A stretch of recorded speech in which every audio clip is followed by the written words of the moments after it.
அவளாமல் தவழ்ந்து வந்த தென்றல் என்னை தீயாய் சுட்ட போதும், பொதிகை மேல சாரல் எரிமலையாய் என்னை சூழ்ந்த போதும், நான் சங்கி அல்ல. எவனடா என்னை சங்கி என்று சொல்வது? எவனவன் என்னை சங்கி என்று சொல்வது? சொங்கி பயல்.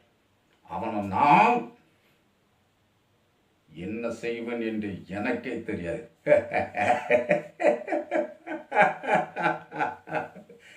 சாங்கியா சாங்கி?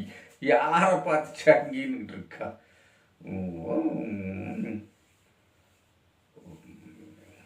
உறவுகளே, காலம் ரொம்பவும் கடந்து போச்சு, மாறி போச்சு. ஐயா ரஜினிகாந்தை நான் பார்க்க போயிருந்தேன். சங்கி என்ன? சகத்தோழன், சக நண்பன் அப்படின்னு தானே அர்த்தம். சகோ